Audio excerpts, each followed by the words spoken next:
Começa agora o Ponto de Pauta, o programa da Sedufisme.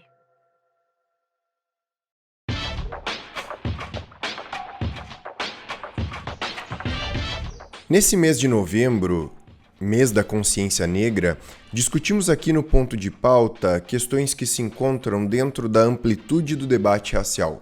Foi assim na primeira edição, na qual relacionamos o debate racial com o sindicalismo, também na segunda edição, quando relacionamos debate racial e universidade, e hoje, encerrando essa série especial de edições do Ponto de Pauta, propomos trazer o debate para questões que envolvem a nossa cidade. Sendo assim, temos como convidada a advogada, produtora cultural, gestora de projetos da Associação Aradudu e integrante do Movimento Negro Unificado, o MNU, Isadora Bispo. Eu sou Rafael Balbueno e o nosso ponto de pauta de hoje é o Movimento Negro em Santa Maria. Isadora, para começar, eu gostaria de agradecer imensamente a tua disponibilidade de conversar conosco. Olá, obrigada a vocês. Isadora, Santa Maria, como quase toda cidade, quase toda cidade tem algumas alcunhas, alguns títulos, digamos assim, né? Santa Maria, muita gente trata como uma cidade universitária, muita gente trata como uma cidade cultura. E nessa linha de pensar cidades que são isso ou são aquilo, eu queria puxar esse gancho para te fazer uma pergunta. Santa Maria é também uma cidade negra, certo? A história do movimento negro de Santa Maria é forte e muitas vezes desconhecida e negligenciada, certo? Sim, sim. Inclusive, Santa Maria, ela é provedora de várias cabeças pensantes do movimento negro, né? E eu poderia começar pelo Ney Dogum, né? Que eu tive o prazer de conhecer na Conferência Nacional de Promoção da Igualdade Racial, né? Que era uma potência negra da cidade que pensava, discutia, problematizava.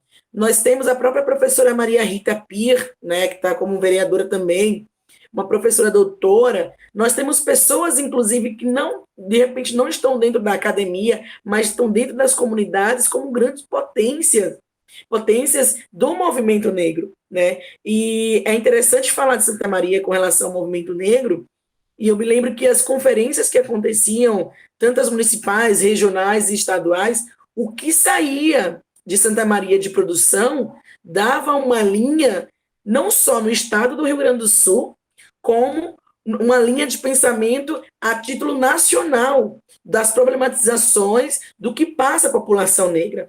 Então, Santa Maria tem um movimento, uma organização negra muito potente, né, que ela é potencializada, né, por essas cabeças que vêm da periferia e que se juntam também com a academia, porque nós temos esse polo educacional, né? E aí a gente tem esses embates, e é nesses embates que faz com que a gente enriqueça, né, com os nossos pensamentos e pensar estratégias de mudanças, né, para benefício da população negra. Mas temos um movimento negro, uma comunidade negra muito presente, muito forte e com pensamento crítico muito eficaz e contundente. Certo.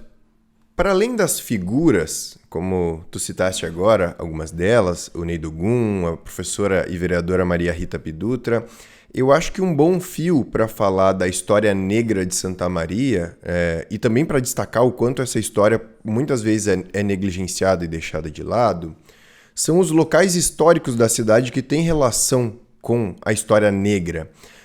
Inclusive agora no dia 20, né, será feita, dia 20 de novembro, Dia da Consciência Negra, será feita uma visitação a esses pontos.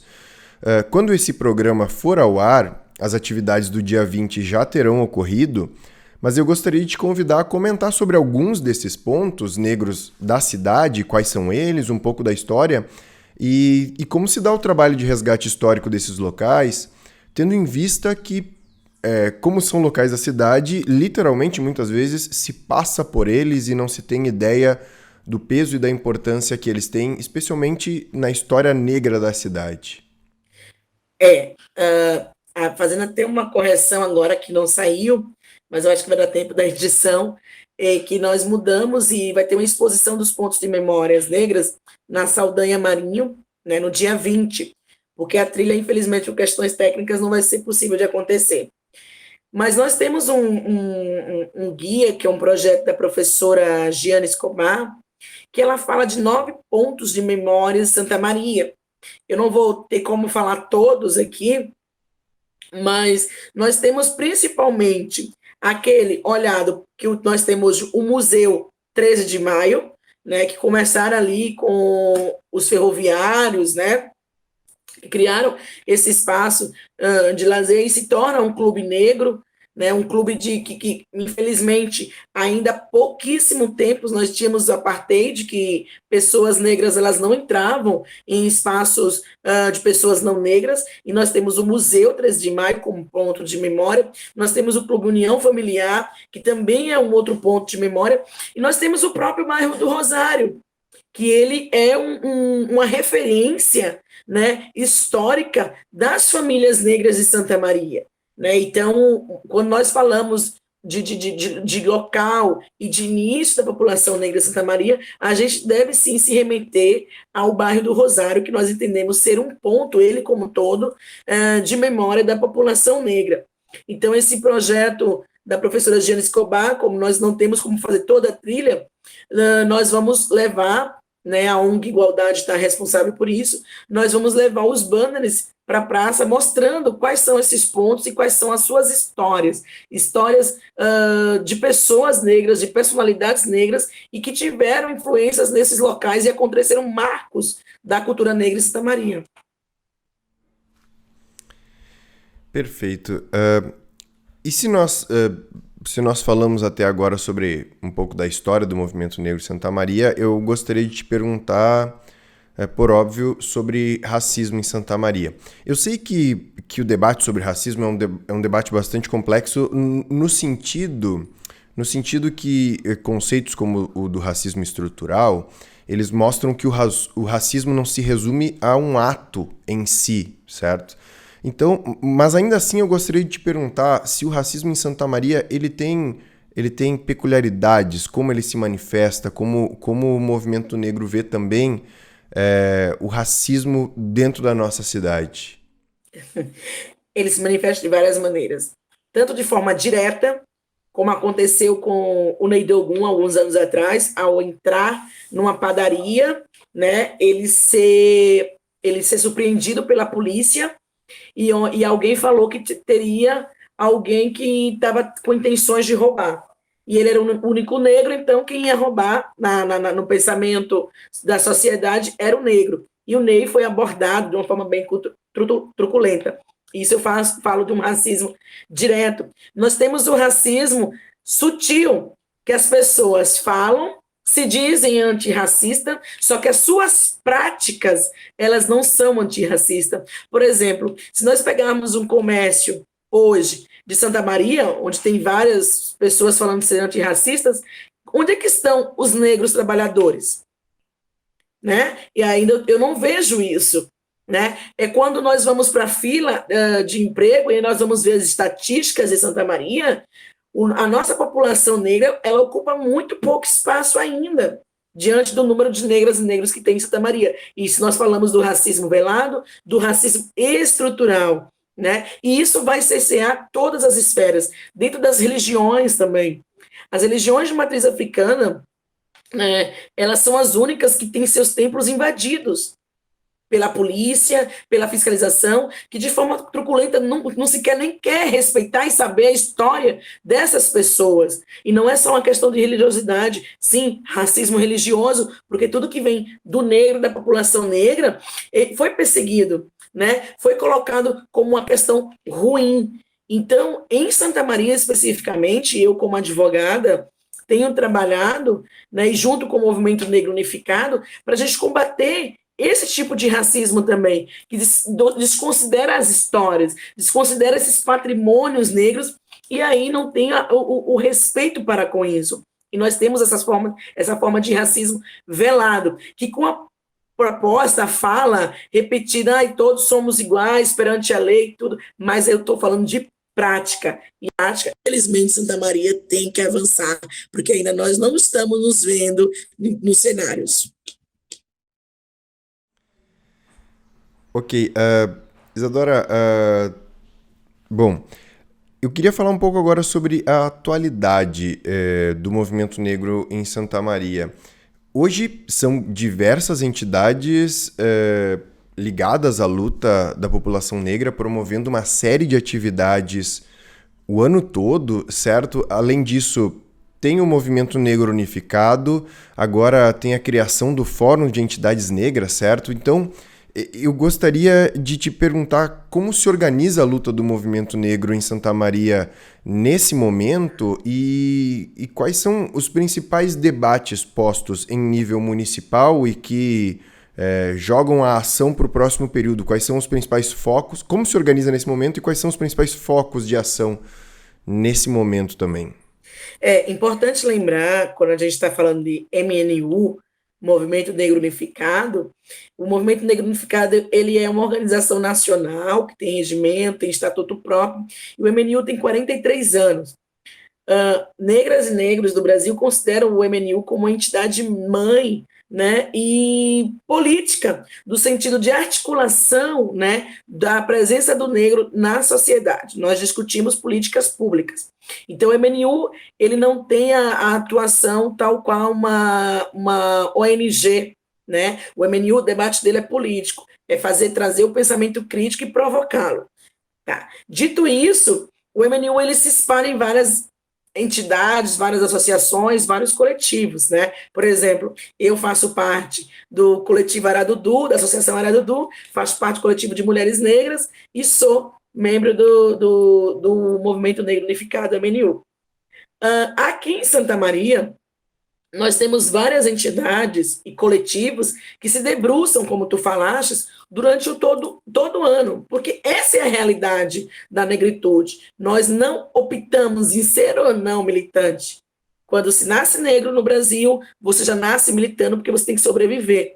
Né? Por mais que a pessoa diga não tenho nada a ver com isso, em algum momento ela vai ter que se posicionar, porque o racismo bate na porta, infelizmente. E em Santa Maria, nós temos vários coletivos que estão ali, naqueles locais que o Estado brasileiro muitas das vezes não consegue chegar. Né? Aquelas mulheres que estão ali na periferia sofrendo violência doméstica, e diga-se de passagem, nós temos nas estatísticas ocupando o grande ranking de violência doméstica as mulheres negras. Quem dá o primeiro passo, quem dá o primeiro acolhimento são as organizações negras que ali estão. Né? Então, essas organizações negras e esses coletivos, como o pessoal da Vila Resistência, o coletivo Afronta, a Associação Aradudu, a ONG Igualdade, enfim, tantas outras, nós chegamos a calcular 20 entidades, nós paramos e pensamos, nós temos que ter uma unificação, né, e dialogar com as estruturas legislativas do executivo municipal, para pautar a questão negra. Então, na saúde, o que está sendo feito em relação à saúde para a população negra? Na segurança, na geração de emprego e renda. Então, aí, por esse motivo que nós propomos de estar iniciando com um fórum de entidades negras, né? Que esse fórum ele vai dar uma legitimidade ao terceiro setor, à sociedade civil, a estar pautando, conversando, deliberando e dialogando sobre as políticas públicas voltadas para a população negra, porque só assim nós vamos começar a mexer com as estruturas raciais.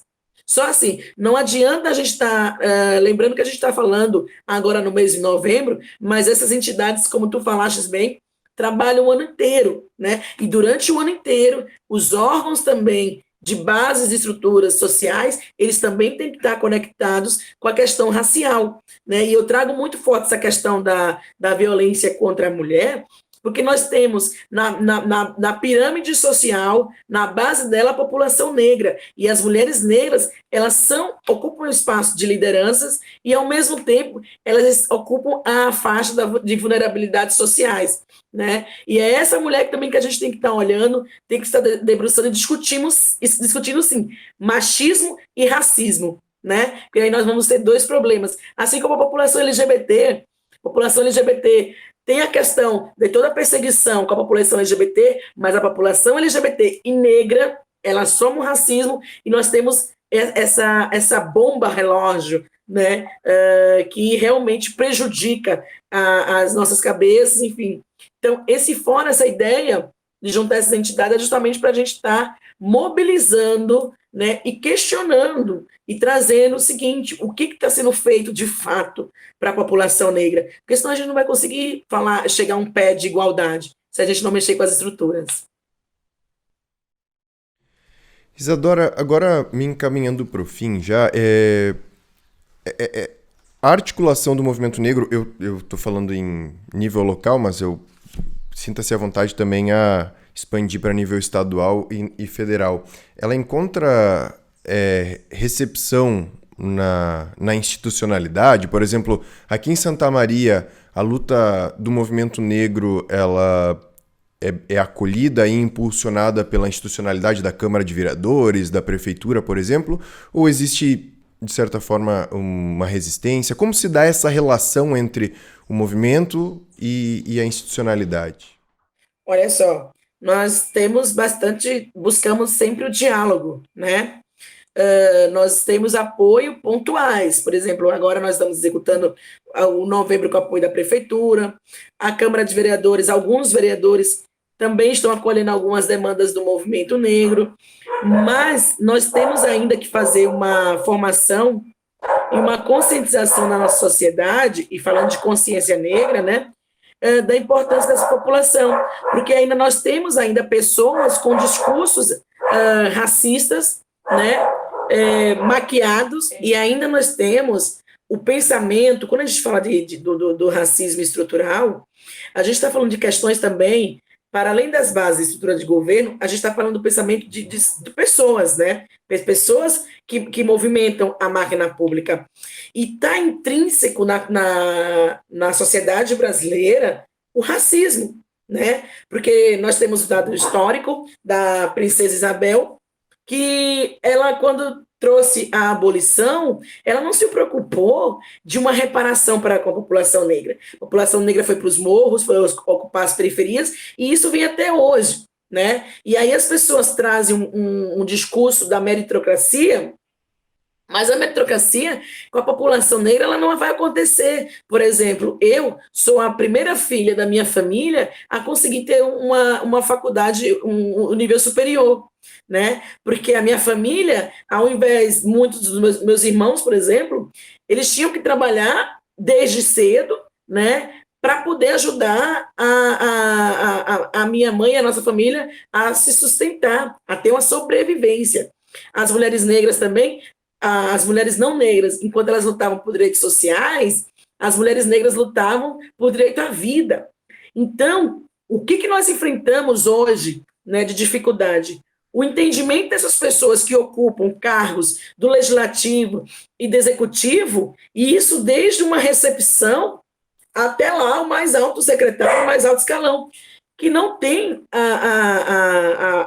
o entendimento das necessidades da população negra. Se nós tivéssemos isso, né, nós não teríamos, inclusive, fiscais que entram, de repente, nos terreiros durante uma festa religiosa, né, e pediria para uma entidade, um ser de luz, considerado pela população negra, para que aqueles seres de luz se comportassem assim, que sai daqui, entendeu? Invadisse. Isso é falta de respeito.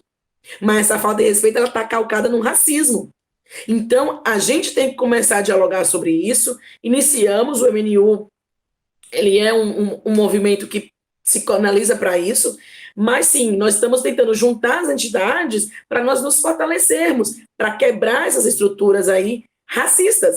E o diálogo ainda está no início, ainda é embrionário, né? Avançamos, demos um passo agora no mês de novembro para executar as atividades do mês de novembro, mas nós queremos as atividades durante o ano inteiro, né? Quais são as doenças que estão atingindo a população negra, né? O que é anemia falciforme? Quais são como é que está sendo o atendimento né, das mulheres negras. As mulheres negras, elas sofrem muita violência obstétrica.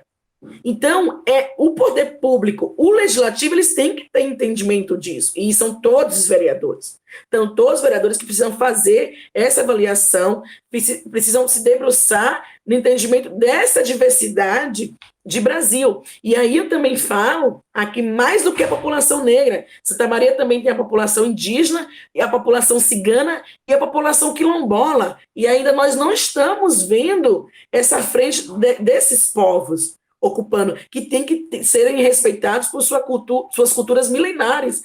E ainda nós não estamos vendo isso. Então, sim, isso é um racismo estrutural, que vai perpassar desde os povos originários, como os povos tradicionais e a população negra como um todo. Certo. Isadora, uma última pergunta agora, encerrando. Como esse é o último programa da série especial sobre o mês da consciência negra, eu me permito te fazer uma pergunta mais ampla, que sai da questão local, que a gente vinha discutindo até então, e que também nos projeta em direção ao futuro. Agora, durante a pandemia, uma das primeiras lutas a nos tirar de casa, se é que não foi a primeira, foram atos antirracistas, a questão do movimento Vidas Negras Importam, a partir do assassinato de George Floyd nos Estados Unidos, e possivelmente essa foi a única pauta a mobilizar em escala global em plena pandemia. Posteriormente, nós tivemos no Brasil também atos antirracistas, nós tivemos o assassinato do João Alberto no estacionamento do Carrefour em Porto Alegre, e aí mais tarde vão se somar os atos contra o presidente Jair Bolsonaro e todos os ataques do governo e tudo que esse governo representa. Mas o que eu quero dizer é que a luta do movimento negro é, sem dúvida, um dos grandes eixos de mobilização popular no Brasil e no mundo, e me parece cada vez ganhando mais força. Então, para encerrar esse último programa e jogando para o futuro, eu queria te perguntar, para os próximos anos, como tu vê a tarefa do movimento negro e da luta antirracista, e o que essa luta pode e deve impactar na vida política do Brasil, mas também em escala global? Olha, é importante você falar de escala global e falar de Brasil, só que no Brasil nós temos mais de 54% da população negra, né? Entre pretos e pardos, como diz o IBGE. Mas antes da gente falar do futuro, é importante a gente falar de retrocesso. Desde 2016, né, nós estamos vivenciando perdas de direitos, né, que muitos dos meus ancestrais, inclusive, lutaram para que nós tivéssemos. E eu falo isso desde os direitos trabalhistas também, que nós perdemos. E isso vai atingir quem? Sempre. Quem está na margem da pirâmide social, que é a população negra, né, que ocupa essa vulnerabilidade. Então, nós estamos vindo numa caminhada de retrocessos, né, sem precedentes. E nesse atual momento, nós estamos também, além dos retrocessos, nós estamos com uma base de governo legitimando, né, práticas que para nós, negras e negros, nós já tínhamos avançado bastante, né? E nós estamos agora completando 10 anos das cotas no ensino superior, né? E tem pessoas, a base de governo nacional já está dialogando porque acabe-se com isso, né? Porque não quer ver a população negra acessar, né? E agora nós pegamos ainda a pandemia e mostrou o Brasil dos invisíveis. E eu não digo que esse Brasil são dos invisíveis, porque se nós tivéssemos minimamente um censo, né, se o censo do IBGE tivesse acontecido na época correta, nós veríamos quem são esses invisíveis, quem não está tendo acesso, que é a população negra. E eu falo isso porque o movimento negro ele busca, né, fazer esses levantamentos, essas pesquisas junto com o IPEA e outros institutos, enfim, que também fazem esse levantamento de dados. O desafio do movimento negro é recuperar os debates do que nós já tínhamos conquistado, né? O desafio do movimento negro é começar a pulverizar, né, os espaços públicos de poder e debate também, porque quando nós temos um professor negro dentro da Universidade Federal, quando nós temos um professor negro na medicina, quando nós temos na engenharia, enfim, dentro da própria polícia, nós começamos a ter uma visão também de dentro que vai humanizar esses processos, porque vestindo a pele é que nós vamos saber, né? Nós temos vários aliados, mas infelizmente ainda dói na nossa pele. Então o movimento negro ele tá com essa missão agora para o futuro de se articular, de derrubar essa prática de governo que só está excluindo cada vez mais a população negra. E apesar do MNU ele ser um movimento apartidário, ele faz uma leitura, né, das gestões que está acontecendo, e nós estamos de frente para um governo genocida. Nós estamos de frente para um governo que deixou milhares e milhares de vidas irem embora, né? Que retardou o processo da vacina. Não tem como eu falar da vacina e não dizer que a população pobre foi a que foi primeiro. Se formos lembrar no início da pandemia, uma das pessoas que morreram primeiro foram as empregadas domésticas, né? Que todo mundo se recolhia nas suas casas, mas elas continuavam indo servir a pseudo-burguesia, a pseudo-elite, né? Nós temos que lembrar que todo mundo quer fazer seus isolamentos, mas na periferia não tem como fazer isolamento, porque nós temos famílias grandes morando em pequenos cômodos. Essa é a nossa grande realidade, né? Então, a gente faz uma reflexão, e a gente faz uma reflexão de combate ao que está sendo posto. Ao que está sendo posto, que foi criada por uma pseudo-burguesia que estava chateada por ver a empregada doméstica tendo que pegar o avião. Então, nós temos que nos debruçar, nos organizar e nos articular enquanto movimento negro e ver que, sim, que unidas, né, nós devemos ir à frente e ocupar os espaços, todos eles. Nós não queremos nada menos, né? Todos os espaços públicos de poder, nós temos que ter o recorte racial. E esse é o grande desafio e a grande missão do movimento negro. Perfeito. Isadora, eu gostaria de agradecer... Censura aí, eu vou tomar pau do Bolsonaro. Eu gostaria de agradecer imensamente a tua disponibilidade de conversar conosco. Obrigada, então. Obrigada a todas e todos. Estamos sempre abertos aqui para o diálogo. Certo, muito obrigado. Abraço. Assim encerramos aqui o nosso ponto de pauta de hoje, que foi o último de uma série de 3 entrevistas especiais sobre o debate racial nesse mês de novembro, mês da consciência negra. A nossa edição de hoje contou com a presença da advogada, produtora cultural, gestora de projetos da Associação Aradudu e integrante do Movimento Negro Unificado, o MNU, Isadora Bispo. Essa edição do Ponto de Pauta, como de costume, estará disponível em vídeo e podcast nas nossas redes sociais e no nosso site. O endereço do nosso site é www.sedufisme.org.br. Obrigado pela audiência e até a próxima.